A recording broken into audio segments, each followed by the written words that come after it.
for Northern Ireland and plenty of heavy showers across eastern England. Again on the cool side, but with a bit more sunshine in the southwest, 17, 18, possibly 19 Celsius. Still, the showers keep going as we head through Tuesday evening and into Wednesday, and we'll keep a fair few showers during Wednesday, and that's how it's looking as we lead into the big weekend, of course, the Jubilee weekend. So likely to still be a few showers around at first, but overall the weather trends becoming drier and warmer for the Jubilee. Goodbye. On radio, they call it the drive time slot, 4 p.m. until 6 p.m. as listeners head home. It's that part of the schedule when the dust of the day's events begin to clarify, and we try to make sense of it for you. Brazier is drive time for radio and TV. It's fast, it's punchy, it's opinionated, there's a Brazier angle and a little bit of levity. That's the question. That's two questions, actually. That's Brazier, Monday to Thursday, 4 till 6 on GB News.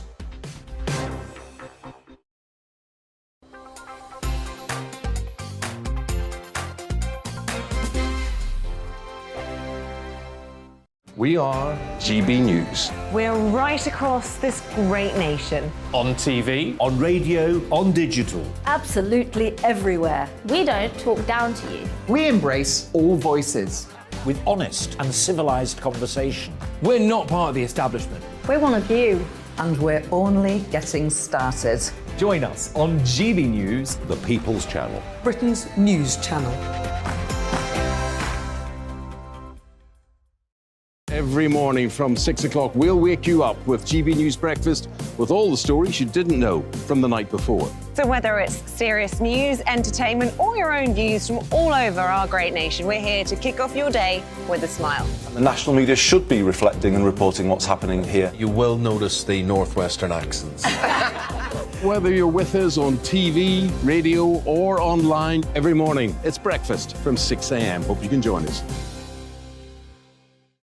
Join us for Ministry of Offence, the comedy panel show that's just like the news, in that the left fights the right and it doesn't really seem to matter who wins. We cover the big stories. It was in fact a troop of baboons and not angry vegans. I like that. And the really important stories. Fat naked cow gets stuck in swimming pool. It's a headline in a lot of local newspapers. Yeah. We're on the same team, Nick. Yeah, but I'm just helping you. Join us for Ministry of Offence, Saturday nights, 8 o'clock on GB News. I'm Dan Wootton. Join me Monday to Thursday from 9 to 11 for the feistiest and most fun news debate on TV, where free speech reigns. I'll bring you a sharp take on the day's biggest stories, bombshell newsmaker interviews, and A-list guests. And I guarantee you, no spin, no bias, no censorship, and no reason to go to bed. That's Dan Wootton Tonight, Monday to Thursdays from 9 on GB News.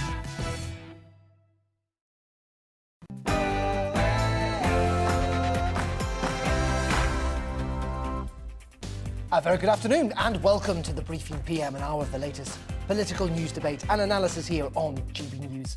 I'm Darren McCaffrey and here's what's coming up over the next hour. A drip feed of no confidence votes continue to be sent in to the 1922. Is pressure still on Boris Johnson following Sue Gray's report into Partygate? Is the PM safe or is there another twist to come in the saga?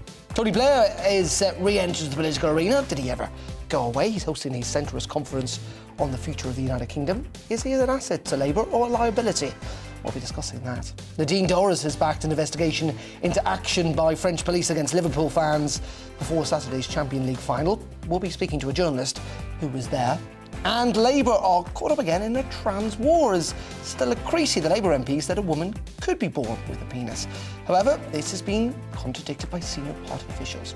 Have Labour got a line? Should they get a line on this issue? And as always, do get in touch with your thoughts. You can email me at gbviews@gbnews.uk or you can tweet me at gbnews. All that and so much more between now and 4. But first, at the top of the hour, here's the latest news headlines with Rosie.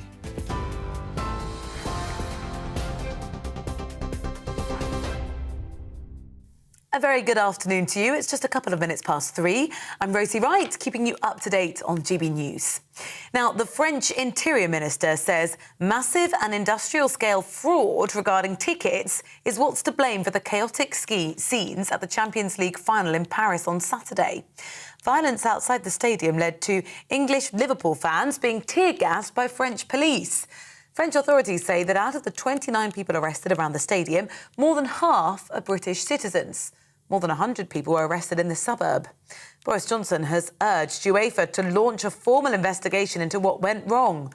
Minister for Tech and Digital Economy Chris Philp told GB News a quick investigation is crucial. I'm deeply concerned. I've seen those video pictures showing Liverpool fans, children, disabled fans as well, getting pepper sprayed by the French police for no apparent reason. I am deeply, deeply concerned about that. The policing by the French police does look heavy-handed, and that's why it's important to get this UEFA inquiry underway as quickly as possible to urgently find out what really happened. Conservative former Minister Jeremy Wright is calling for Boris Johnson to resign due to what he's calling the real and lasting damage of Partygate. Well, Downing Street refused to deny that a second gathering took place on the evening of Boris Johnson's birthday in June 2020. A report in the Sunday Times claims details of the alleged event may have been edited out of the Sue Gray report. The Cabinet Office disputes that version of events. Labour MP Christian Wakeford told GB News any undue pressure put on Sue Gray would be highly inappropriate. There were further questions about parties that supposedly haven't been investigated, either by the Met or by Sue Gray herself, which suggests again that Number 10 isn't truly forthcoming with a lot of this information. It does reek that of a lot of attempts at cover-up.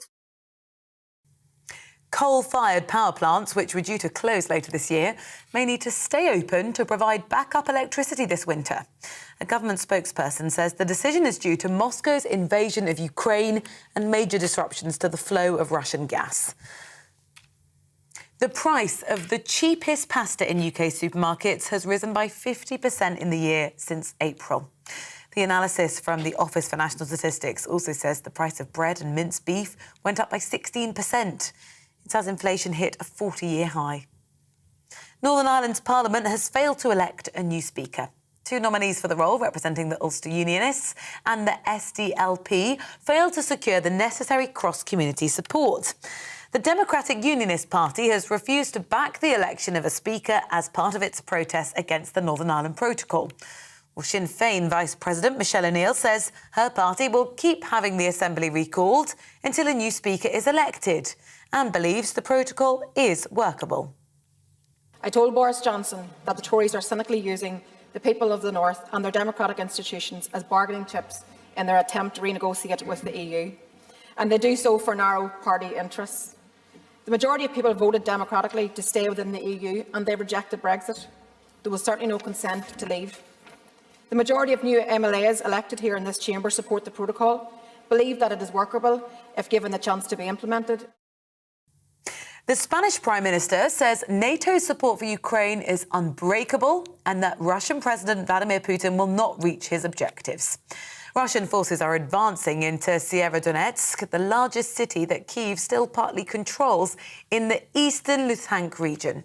President Zelensky says around 90% of the buildings are damaged and that there are no communications in the city.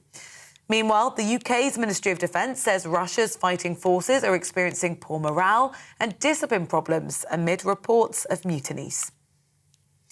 The winners of the Eurovision Song Contest have raised over £710,000 for Ukraine's military by selling the contest's trophy. A wave of public support saw the Kalish Orchestra triumph with their entry, Stefania. The winners sold their crystal microphone in a Facebook auction. The money raised will be used to buy an unmanned aerial system for the armed forces. You're up to date now on GB News. I'll bring you more as it happens. Now let's head back to Darren for this afternoon's briefing.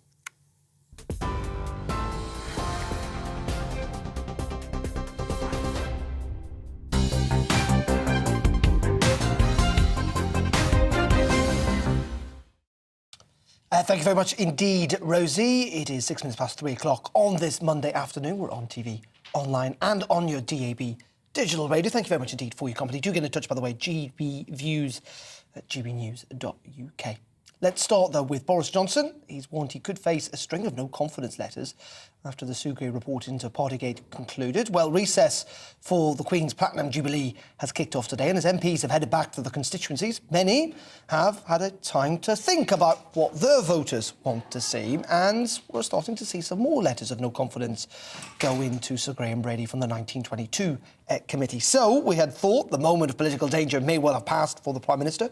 Is that still longer the case? Let's speak to the political editor of the Express Online. That's David Maddox. David, good afternoon to you.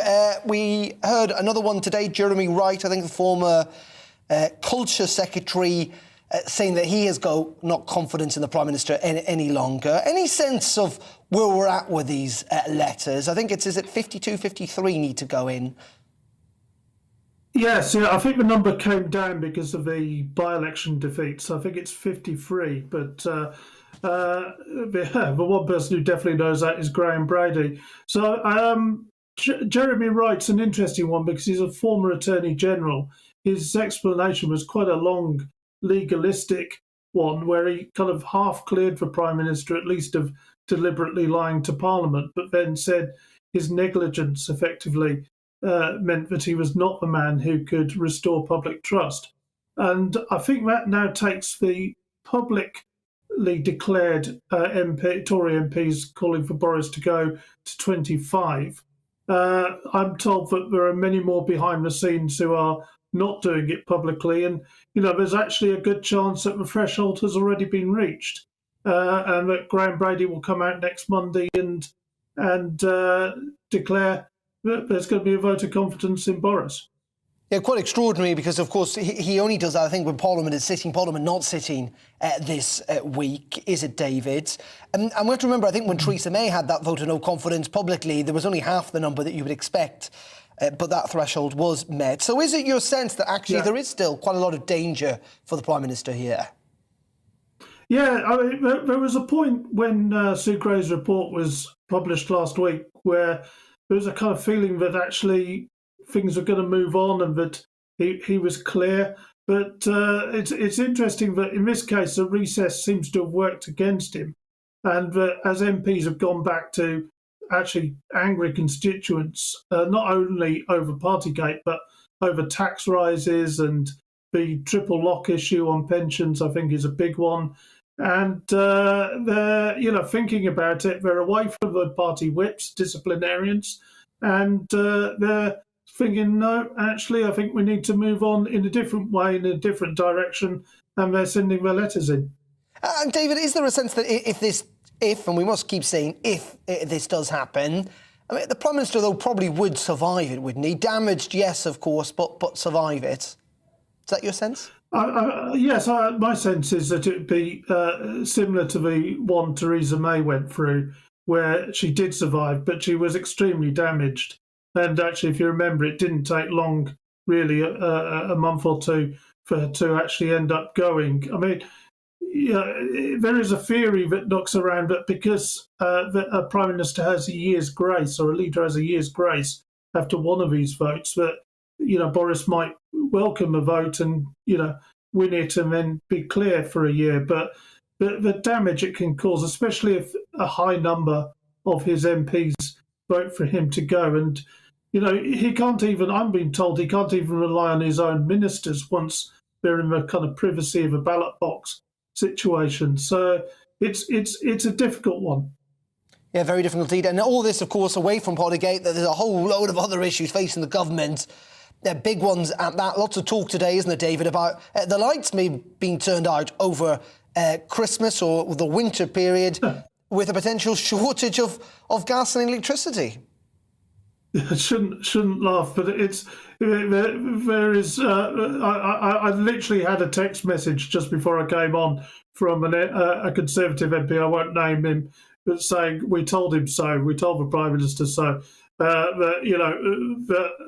have been a lot of concerns over the net zero policy. Of course, the net zero policy is, in many ways, a correct thing to do because we do have a genuine concern over climate change. But the rush to cancel coal, the rush to get rid of our own kind of carbon reserves, has caused a problem, and it's threatening to cause a shortage. And he's been warned about this for months and months and months by his own MPs, who are, very keen for him to kind of press ahead with literally a nuclear option with new nuclear power stations, but to buy time by using gas and coal from this country and the old kind of coal power stations just to keep the lights on. Well, it's extraordinary, isn't it? I mean, many people, including the Prime Minister himself, I think, like to equate himself to Winston Churchill. But is he going to be Ted Heath? We're talking about industrial action on the trains, potentially lights out over Christmas, and skyrocketing inflation. That all sounds like the 1970s.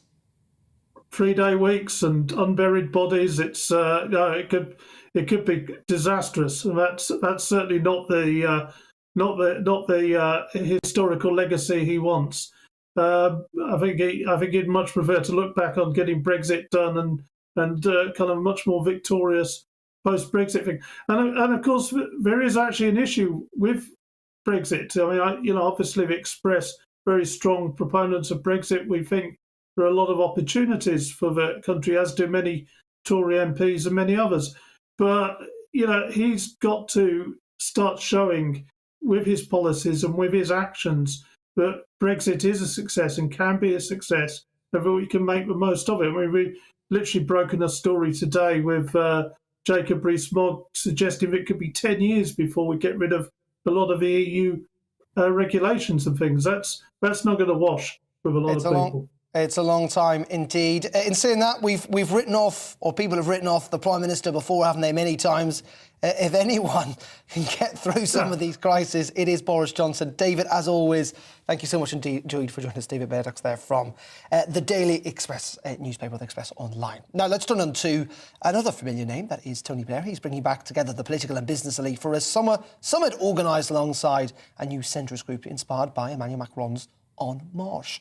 The former Prime Minister will hold a Future of Britain conference at the end of this month that will promote his solutions to help filling a gaping hole in British politics. It's been organised by the Tony Blair Institute and the Britain Project, which was set up by a group of centrists in the wake of Boris Johnson's victory in 2019 and Brexit. Well, join me now is a good friend of the channel and former editor of Labour List, Peter Edwards. Peter, good afternoon to you.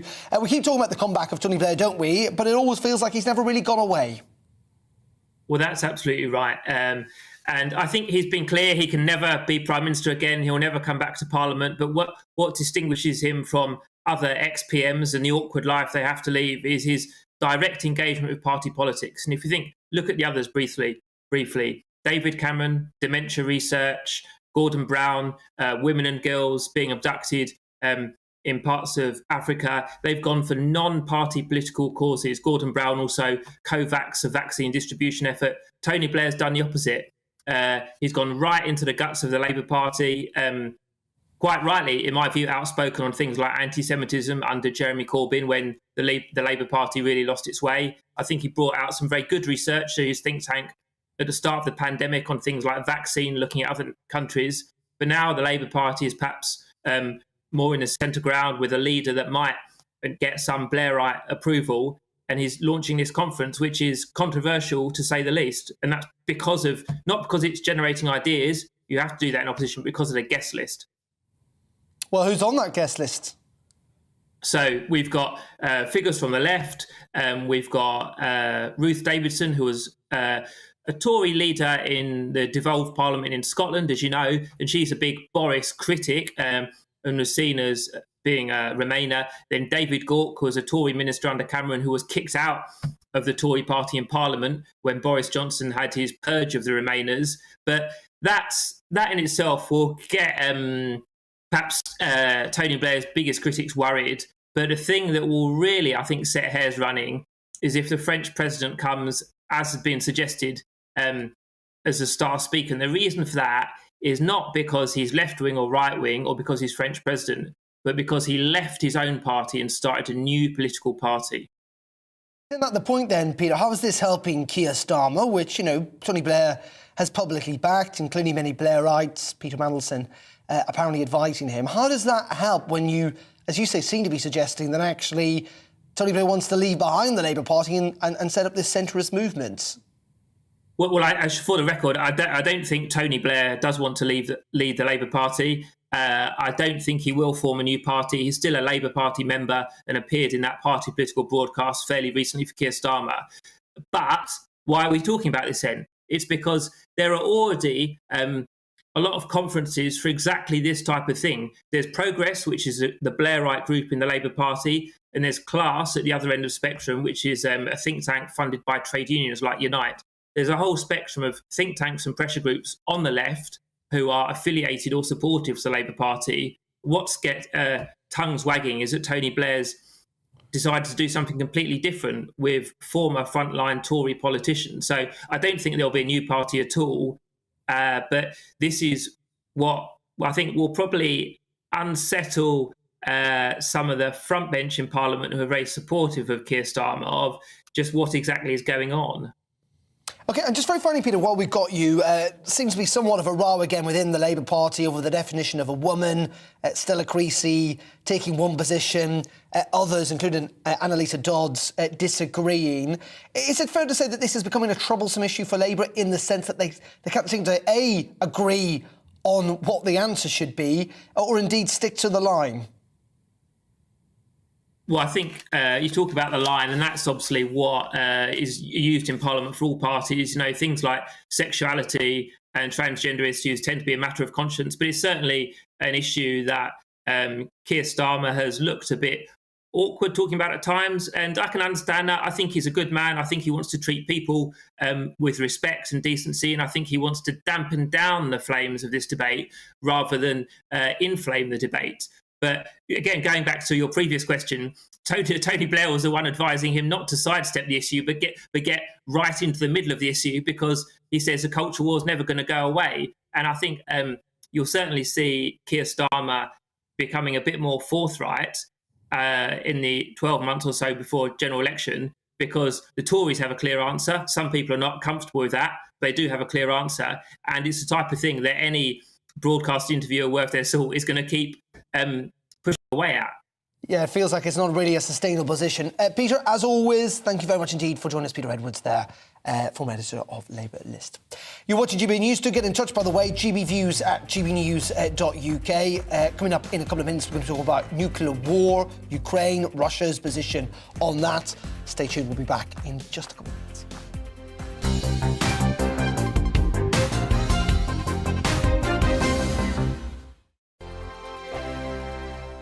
We are GB News. We're right across this great nation. On TV, on radio, on digital. Absolutely everywhere. We don't talk down to you. We embrace all voices. With honest and civilised conversation. We're not part of the establishment. We're one of you. And we're only getting started. Join us on GB News, the People's Channel. Britain's news channel. Every morning from 6 o'clock, we'll wake you up with GB News Breakfast with all the stories you didn't know from the night before. So whether it's serious news, entertainment, or your own views from all over our great nation, we're here to kick off your day with a smile. The national media should be reflecting and reporting what's happening here. You will notice the northwestern accents. Whether you're with us on TV, radio, or online, every morning, it's breakfast from 6 a.m. Hope you can join us. Join us for Ministry of Defence, the comedy panel show that's just like the news, in that the left fights the right and it doesn't really seem to matter who wins. We cover the big stories. It was in fact a troop of baboons and not angry vegans. I like that. And the really important stories. Fat naked cow gets stuck in swimming pool. It's a headline in a lot of local newspapers. Yeah. We're on the same team, Nick. Yeah, but I'm just helping you. Join us for Ministry of Defence, Saturday nights, 8 o'clock on GB News. I'm Dan Wootton. Join me Monday to Thursday from 9 to 11 for the feistiest and most fun news debate on TV, where free speech reigns. I'll bring you a sharp take on the day's biggest stories, bombshell newsmaker interviews, and A-list guests. And I guarantee you, no spin, no bias, no censorship, and no reason to go to bed. That's Dan Wootton tonight, Monday to Thursdays from 9 on GB News. Hello, I'm Michelle Jubilee, and you can join me every weekday 6 till 7 on Jubes and Kerr. Me and my panel will get stuck right into the day's events, and I can tell you, in fact, I can warn you, expect some robust debates, some strong opinions and perspectives from both sides of the fence. It's about you at home as well. I love to read out all of your comments, or at least as many as I can. So join me, Michelle Jubilee, Monday to Friday, 6 till 7 on Jubes and Kerr. Hello, I'm Patrick Christie's. And I'm Mercy Moroki. Make sure that you join us Monday to Thursday, 10 a.m. until midday, right here on GB News for To The Point. We're not afraid to talk about the topics that matter to you or the big topics that always matter. We cover absolutely everything, from the breaking political stories of the day to law and order, what's going on in the channel. We're not afraid to hold people to account. We always make sure we include your views on our show. Indeed, if you're thinking it, you can guarantee that we're saying it. So make sure you join the conversation with us, 10 a.m. until midday, Monday to Thursday, for To The Point on GB News.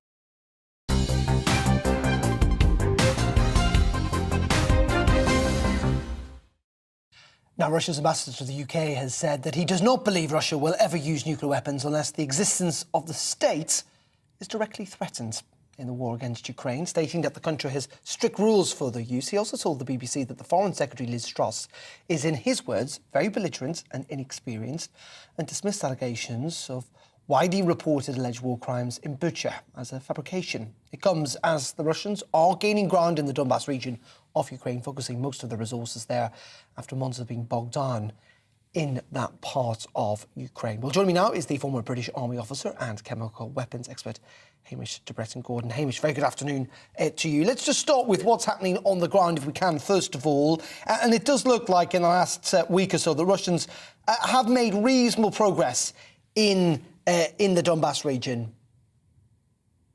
Yeah, that's correct. And I think that's been reported.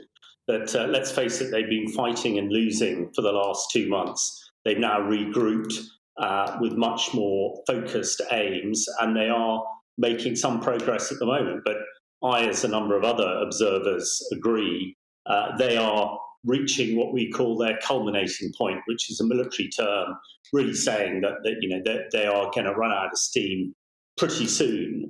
The MOD intelligence report today alludes to the fact that they're losing a huge amount of officers, particularly young officers who are leading from the front, and they just can't afford to do that. It's very clear that Russian soldiers who are not gripped by their officers very soon stop fighting and actually try and sort of run away from the battlefield. So they have an issue there, but they've made a bit of progress. I think that if they don't win quickly in Donbass, they are going to fail as they did in Kiev and elsewhere, because I expect the long-range artillery multi-role rocket launchers that they're after, that looks like the Americans and others are going to give them, will again give the Ukraine military the advantage. So they made a bit of progress, but if they don't push this home very quickly, I think they're going to stall and start moving backwards as they did elsewhere in Ukraine over the last 2 months. So you think there's a potential then of counterinsurgency. Is it your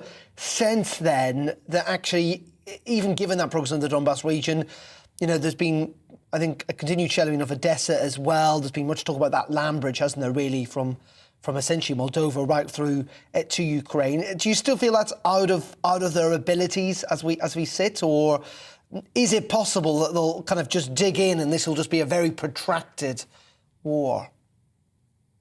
Well, that is certainly an option. But I think I go back to my point of their culminating, that they are running out of manpower and equipment and resources. They're very much focused now just in the east and as you say, trying to look at Odessa, because that would be a key strategic objective for them. But all that we've seen is that they just do not have the capability and the resources conventionally to push that home. Now, if they can take the Donbass and potentially hold that, then that might be a position where the Russians could then go to the negotiation table. But I think it's very finely balanced. I think, that if the Ukrainian military do get the long-range weaponry that they're after, with everything else that they've got and the other capabilities, the drones, etc., that the Russians are literally going to run out of tanks and manpower. So I expect their objectives now are very focus probably to the Donbass. I think Odessa might be a step too far for them because, of course, if they don't win quickly, they could lose everything because they've thrown so much at the Ukrainian war. The idea of the Russians having a conventional conflict with the West now are ridiculous. I mean, we would roll over them so quickly because our capability is so much superior to theirs. So let's hope that the Russians do decide to culminate and get to the negotiation table, because I don't think they're going to go very much further, not with the current weapons that they have available to them. Well, fascinating, isn't it? We saw, of course, President Zelensky go to essentially to Kyiv, the furthest I think he's been outside of Kyiv, over the last 24 hours or so, maybe a sign that he feels he can take more risks. But just finally, Hamish, you talked about conventional war, didn't you? What did you make of the interview with the Russian ambassador yesterday? I mean, the Russians always flirting with this idea, aren't they, of the use, at least, of tactical nuclear weapons? Well, I found it pretty distasteful, as I think others do. And the two issues you discuss, nuclear and also the devastating activities they've committed in Bucha, saying that it's made up, is ridiculous. But on the nuclear side, again, I think the ambassador was talking rubbish. He said that the Russians would only use nuclear weapons if the Russian state was could be compromised. Now, my understanding of Russian military doctrine, that is true for strategic nuclear weapons. These are intercontinental ballistic missiles that, in effect, could wipe out towns and cities in a one-up. It doesn't include tactical nuclear weapons that we're talking about here. These are smaller but very devastating weapons that could be used in a battlefield. And the Russian doctrine there, as I understand it, they would use those either to prevent defeat or to gain victory when all else has failed. And you could interpret that the possibility of them being used in the Donbass is not necessarily likely, but certainly could be there. The ambassador saying that it wouldn't be used, I think, is rubbish, but it's part of the Russian narrative. He knows he's got to tell the story that he's been told from Moscow. Otherwise, he's on a pretty quick trip to the salt mines, the Urals, I expect. OK, Hamish, as always, really appreciate your analysis. Great stuff. Thank you very much indeed. That's Hamish de Bretton-Gordon there joining us down the line from Salisbury. Now, London suburbs are bracing themselves for a potential £450 million raid as the London Mayor Sadiq Khan looks to expand the ultra-low emission zone. It's part of his battle against what he calls poisonous air. The expansion, though, could see thousands of drivers pay an extra £12.50 per day simply to get in their cars. Conservative politicians of the capital, unsurprisingly, not in favour of the move. Well, joining me now is Nick Rogers. He's the Conservative member for the London Assembly. Nick, thank you very much indeed for joining us this afternoon. Pleasure to be here, Darren. The argument, of course, is that air pollution kills. It's not good for any of us. It's pretty high in London. Needs to be tackled. Absolutely, and I don't think I've met anyone who disagrees that we have an air quality problem in London, that we need to address that. But it's how you do that and the policies that you use. And the Mayor's plan to expand the ultra-low emission zone to the whole of London is based on a fundamental misunderstanding of how outer London works. It will hit the poorest hardest, which at a time of cost of living increases is really fundamentally quite irresponsible. Why does it hit the poorest hardest, though? Because I would have thought the poorest surely are the people most likely to use public transport. They're not likely to own cars, are they, in London? Well, so that then feeds into the fundamental misunderstanding between inner and outer London. You take a borough like Islington and you've got car ownership at around 33%. You come out to Sutton and it's 77%. And in outer London, the public transport options often just simply aren't there. So, for example, in my constituency of Feltham, you have an awful lot of shift workers who work at the airport or for related industries. And the public transport options to get you to your shift start at 4:30 in the morning often aren't there. And I speak as a 10-plus year transport shift worker, so I know where I speak on that particular issue. So then what are the answers then to if you recognise that unclean air is a problem and cars are a massive part of that? What is the solution? So the Mayor set aside almost £400 million for projects to improve air quality in London, of which we don't know yet, but the ultra-low emission zone expansion is going to be the big ticket item that's going to be the centrepiece of that sort of suite of policies. And what he's essentially buying himself is a large camera network. he's buying himself a great big stick to hit Londoners over the head with. And I just think, imagine the size of the carrot that you could buy for almost £400 million. We could be talking about expanding electric vehicle charging points. We could be talking about greening London's bus network, which is some of the highest polluting vehicles on the roads. We could be talking about expanding London's green space, but instead he's decided to go along this punitive route that will hit the poorest hardest. Well, yeah, I'm not sure the poor, though, can afford electric cars given the price of that. But we'll come on, we'll talk about that another time. But in the end, though, isn't the problem for the Conservative Party is that, London is now a Labour city. And it is a Labour city. And that's not helped by your colleagues, is it, in the North and the Midlands, essentially saying, well, you know what, that's good. We don't like London. We win votes by essentially laying into London. I think that the narrative that London is a Labour city is fundamentally incorrect. It's about, but you're right, though, that Conservatives in London do have a challenge in terms of how we communicate with the electorate and how we re-engage with the electorate in London. The average age of the London resident is, I think, 35.9 years old. I'm about 36. So those are the people that we have to be reaching.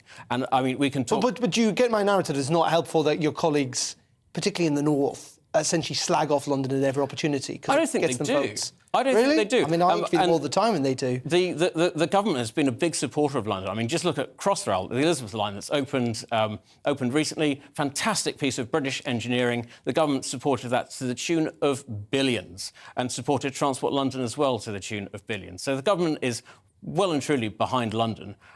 It's up to us as Conservatives in London to work out how we reconnect with our electorate and win again, which we will. OK, well, we shall say, Nick, thank you very much. Thank you very much. Rogers there, from the Conservative Party London Assembly member. You're watching GB News. Coming up in just a couple of minutes, we're talking about that trans issue within the Labour Party, what happened in Paris over the weekend with Liverpool fans, big debate about that. Should the government be doing more for sticking up for those fans? And also travel chaos. It's only going to get worse, it seems. That and so much more. But first, just after 3:30, here's the latest news headlines.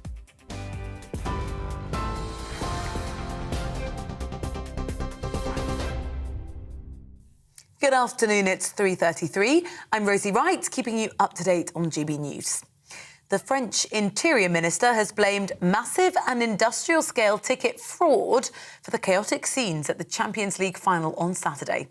Violence outside the stadium in Paris led to English fans being tear-gassed by French police. Authorities say that out of the 29 people arrested around the stadium, more than half were British citizens. They add more than 100 arrested in the suburbs. Conservative former Attorney General Jeremy Wright is calling for Boris Johnson to resign due to what he's calling the real and lasting damage of Partygate.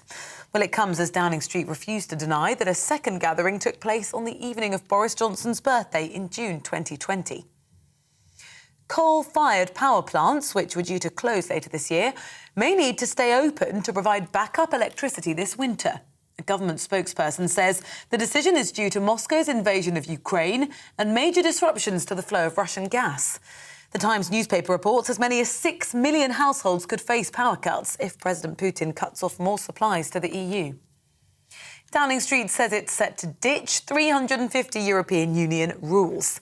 Number 10 says their new procurement bill will rip up hundreds of complicated and bureaucratic regulations and replace them with a single framework for securing public sector contracts.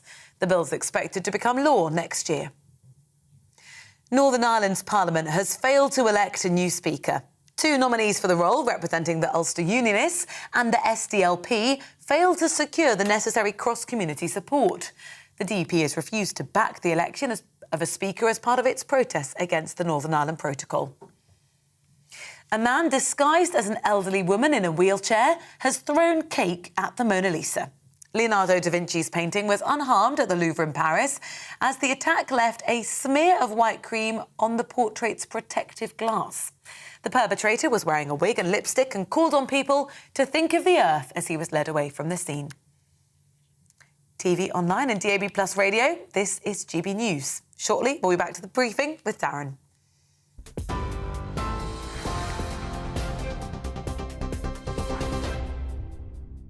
Direct Bullion sponsors the Finance Report on GB News for gold and silver investment. Here's a quick snapshot of today's markets. The pound is 1.264 to the dollar. The pound is 1.174 to the euro. The price of gold currently stands at £1,468.71 per ounce. Direct Bullion sponsors the finance report on GB News for gold and silver investment. We are GB News. We're right across this great nation. On TV, on radio, on digital. Absolutely everywhere. We don't talk down to you. We embrace all voices. With honest and civilised conversation. We're not part of the establishment. We're one of you. And we're only getting started. Join us on GB News, The People's Channel. Britain's news channel. Every morning from 6 o'clock, we'll wake you up with GB News Breakfast with all the stories you didn't know from the night before. So whether it's serious news, entertainment, or your own views from all over our great nation, we're here to kick off your day with a smile. The national media should be reflecting and reporting what's happening here. You will notice the northwestern accents. Whether you're with us on TV, radio, or online, every morning, it's breakfast from 6 a.m. Hope you can join us. Join us for Ministry of Defence, the comedy panel show that's just like the news, in that the left fights the right and it doesn't really seem to matter who wins. We cover the big stories. It was in fact a troop of baboons and not angry vegans. I like that. And the really important stories. Fat naked cow gets stuck in swimming pool. It's a headline in a lot of local newspapers. Yeah. We're on the same team, Nick. Yeah, but I'm just helping you. Join us for Ministry of Defence, Saturday nights, 8 o'clock on GB News.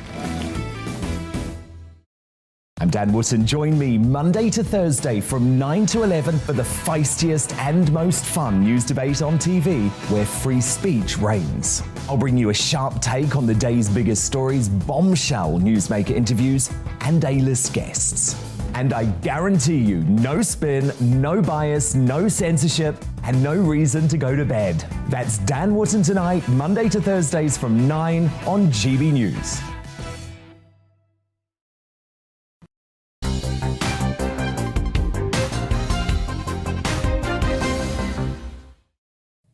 Very good afternoon. Welcome back. 22 minutes to 4 o'clock on this Monday afternoon. You're watching GB News or indeed listening to us on TV, on your radio and online. Thank you very much indeed for your company. Lots of been getting in touch, by the way. Jackie says, Partygate is just continuing because the media wanted to. Please make a stand and end it. Thank you. I'm not entirely sure the media can be entirely blamed for Conservative MPs calling for the Prime Minister to go. Kenneth says, Blair is like a bad smell. He keeps coming back. The worst Prime Minister this country's ever had. Go away into oblivion, please. Shane also says, hi, Darren. Peter supports treating everyone with respect and decency except for women. Everyone except those who have a vagina. It's disgusting. Alan says, if Angela Rayner wants this to be made the public, let's have a level playing field and publish all the details of the alleged works meetings by Labour in Durham and in relation to Partygate. And Baz says, as a Labour voter all my life, Labour will never address policies on immigration to the British public. As for Blair, one word, Iraq. GB Views at gbnews.uk. Let's stay with this issue of trans rights and the Labour Party, because at the moment, Labour MPs appear at war again over whether a woman can be born with a penis. It comes after the prominent backbencher Stella Creasy declared that they could. A party boss, though, however, has somewhat publicly disagreed. Mrs Creasy told The Telegraph, do I think some women were born with penises? Yes, but they are now women, and I respect that. But Labour chairperson Annalisa Dodds hit back, stating that there are trans women who've made a transition in the gender, but sex is not the same as gender. So, the Labour Party is still struggling to get a clear position on all of this, should it even have one. Joining me now is former Labour advisor Scarlett Maguire. Scarlett, very good afternoon to you. Does Labour need to have a line on this, a kind of set position that everyone inside the party kind of agrees with, or should it just be left up to individual MPs to decide what they think is best? Well, I mean, actually, the Labour line is the law, right? Is that under the Equality Act, women have, I mean, you know, most women are born as women, but if you want to change gender, and that's not sex, and that's where the argument comes in, you know, after 2 years, you can change gender. I mean, that's that, and frankly, that has been around for years and years. There's nothing new about it, and the argument comes, and it's not really an argument about sex and gender. And I think the difference between Stella Creasy and Annalisa Dodds is about zero. Is what's really important is that both of them have incredible respect for people who are unhappy with their gender and want to change. And that's what I find very difficult about this debate, is that during this, what we forget are the people at the centre of it, and those are people, you know, who find themselves born or assigned the wrong gender or whatever, and they're not happy. I mean, you know, these are people who can commit suicide, who are deeply unhappy. And actually, instead of turning it into culture wars, what we should be doing is saying, you know, yes, of course, we will help and respect you. But why then? Why do Labour politicians keep getting asked this question? If the difference, as you say, is practically zero, why is there a sense that there's not an agreement? You know, that it's not as, it doesn't feel like the government is having to answer these questions repeatedly. No, because the government, having actually said that they'll change the gender reassignment, which both Conservative and Labour, and Lib Devs, everybody agreed that gender reassignment was incredibly difficult. It was a very arduous and frankly humiliating process. This is the government of, you know, the Conservative government said that they would change it and decided not to, and instead had, you know, decided to put it on the agenda for culture wars. I mean, actually, there isn't an enormous amount of debate in the Labour Party about trans. As you can imagine, it is something that affects very, very few people, but it gets... I mean, your people say that Partygate is about the media. Honestly, the trans rights debate is all about the media asking the question and the media being desperate to get Labour people to disagree. And it is about the difference between sex and gender. But on that, I mean, why then is the media so fascinated by this? Why does it feel it's a cultural war issue when, you know, I mean, I would suggest, and you seem to agree, that actually, if we're talking about power cuts and rising inflation, and we heard a report today about food prices, some of the staples of our diet going up by 50%, that frankly, this is not a conversation that most of the country is having. No, I mean, but in a way, I think you have to answer that question. I mean, we know, I mean, when I talk to Labour politicians, they always know that if that they go on television, they are more likely to be asked what is a woman than what is the price of milk. This isn't about the Labour Party, actually it is about the media. It's the gotcha question. And I just find it very, very difficult that the way that the whole trans thing has been turned into a, you know, about penises and vaginas, frankly, rather than actually about a tiny minority of very, very unhappy people who are trying to find their way forwards. And I think that's what it's about, and it shouldn't be about politics.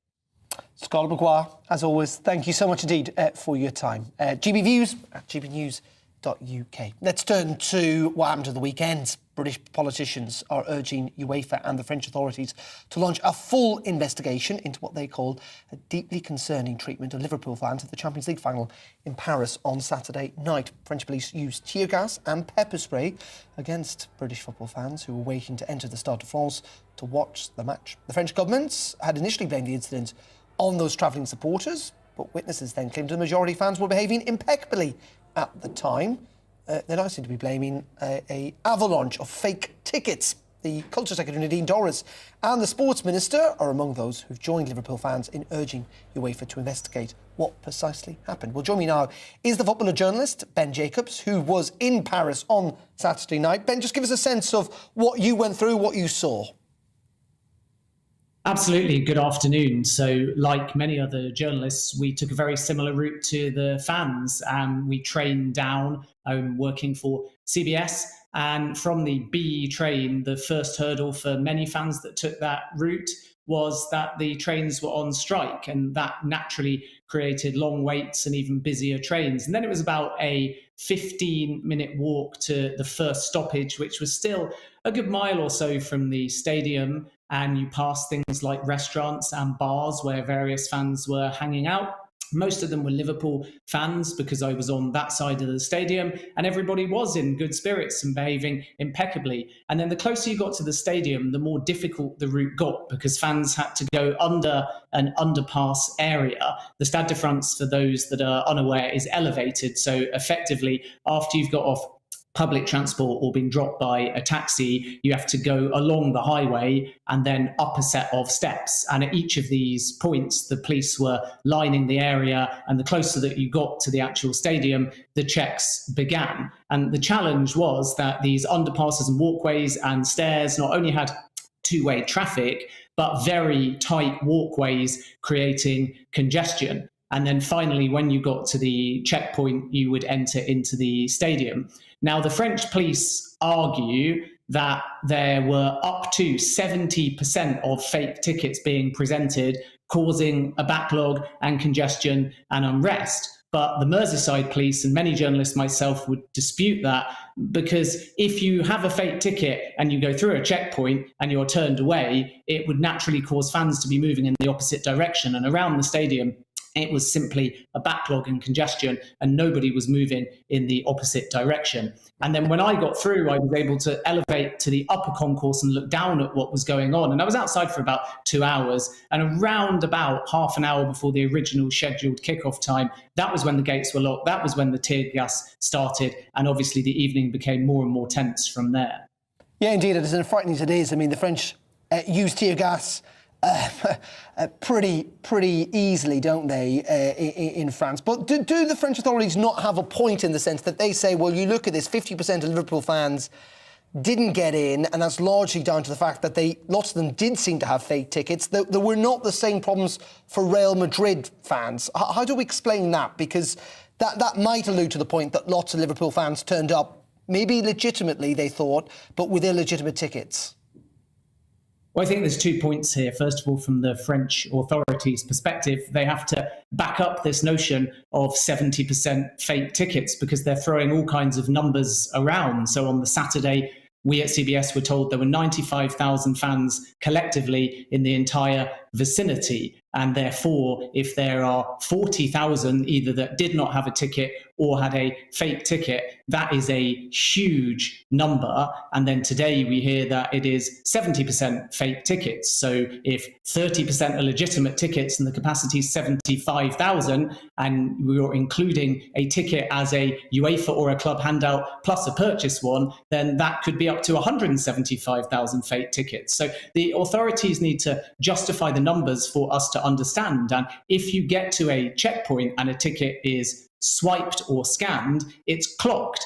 So if it's a fake ticket, you would also expect a tally and a more specific number. So they've only got a point, the French authorities, if they can stand up without doubt the number of fake tickets. But at the moment, that seems, based on what I saw, more like an excuse than the reality. And then in terms of Liverpool versus Real, it's important to note that there were just as many people shouting and screaming and clambering and clashing with the police, talking in either Spanish or French or Scouse. It wasn't only the Liverpool fans. There were lots from the local area in unmarked clothing. But I think the main difference between the two sets of fans is just that from Liverpool's perspective, for whatever reason, even in a legitimate case, the fans are encouraged to bring a physical ticket and print it out. On the Real side, the narrative educated to them beforehand was to have a digital ticket. And it's obviously a lot harder, I think anyway, to forge a digital-only ticket as opposed to try and sell somebody something they believe to be legitimate that is a printout.